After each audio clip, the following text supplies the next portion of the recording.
қабағыңыз ауырлап, көзіңіз бірте-бірте жабылады.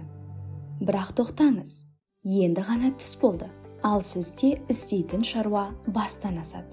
Қысқа ұйқы көмек бола ала ма? Немесе күніңізді бұзады ма? Біздің түнгі ұйқыда, күндізгі көз іліп алуымызда 4 кезеңнен құралатын шамамен 90 минуттық ұйқы циклінен тұрады. Қысқа ұйқы 5 минуттан 3 сағатқа дейін жалғасады. Сондықтан ол ұйқы айналымының толық немесе бірнеше кезеңдерін қамти алады. Енді ғана ұйықтап жатсаңыз, сіз бірінші кезеңдесіз, яғни алғашқы 2-5 минуттық ұйқы. Келесі кезең шамамен 30 минутқа созылады. Бұл кезде дене температурасы төмендейді, бұлшық еттер босаңсиды, тыныс алу мен жүрек қағысы тұрақты қалыпқа енеді. Сіздің нейрондарыңыз бір қалыпты жұмыс жасап, мидың қыртысты қабатын қамтитын белсенділікті тудыра бастайды.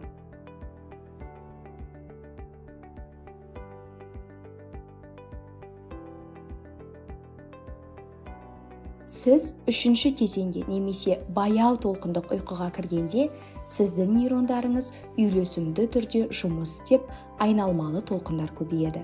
Бұл фаза шамамен 20-30 минутқа созылады, және сіз терең ұйқыға енесіз. Бұл кезеңнің уақыты өткен соң REM деп аталатын 10-20 минут аралығындағы жалғасатын ұйқы басталады.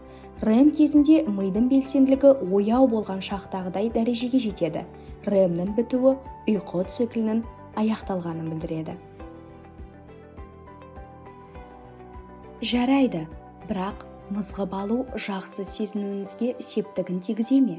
Бұл бірнеше себепке байланысты. Әсіресе ұйқының қай кезеңде болғанына қатысты. Екінші кезеңді қамтитын 30 минуттық ұйқыны алайық. Ұйқының екінші кезеңі ұзақ мерзімді қабілетпен байланысты. Үйрену үшін пайдалы бұл процесс нейрондар арасындағы синапстарды күшейтеді. 20-30 минуттық ұйқы үшінші кезеңнің терең ұйқысын тоқтатады. Бұл оянуды әлде қайда жеңілдетеді. Өз кезегінде 30-60 минуттық ұйқы екінші кезеңнің артықшылықтарын иемденіп қана қоймай, сонымен қатар сізді үшінші кезеңнің терең ұйқысына кетеді. Үшінші кезеңде мидың бірнеше аймақтары ақпаратты қысқа мерзімді жадтан ұзақ мерзімді жадымызға ауыстыру үшін жұмыс істейді. Бұл процесс ұйқы айналдырғыларын баяу толқындармен байланыстыру арқылы ұзақ мерзімді есте сақтауды тұрақтандырады және нығайтады. Үшінші кезең ояну үшін ең қиын кезең. 30-60 минуттық ұйқының едәуір пайдасы бар болса да, оның артықшылықтығы оянған соң тек 15 минуттан кейін ғана жүзеге аса бастайды. REM кезінде тежелуге және когнитивті бақылауға жауапты мидың алдыңғы бөлшегі белсенділігін әлде қайда жоғалтады. Ал эмоция мен мотивацияға жауапты бадамша, дене мен белдеме қатпар аймақтары керісінше жоғары белсенділік көрсетеді. Зерттеушілер бұл аймақтардың бірігуі REM ұйқысы кезінде қызықты түстердің енуіне әкеледі деп пайымдайды. Тежелу мен когнитивті бақылаудың бәсеңсуі тұрпайы ассоциациялармен байланысты болса, амигдала мен белдеме қатпардың белсенділігі арқасында бұл байланыс эмоционалды тақырыптарға қатысты болуы мүмкін. Кейбір зерттеушілер бұл кезең оянған соң жаңашыл идеяларды орнатуға көмектеседі деп ойлайды. Өйткені REM кезінде мидың белсенділігі оянуға жақын және ұйқының ұзағырақ болғанына қарамастан REM-нен ояну үшінші кезеңге қарағанда оңайырақ болуы мүмкін.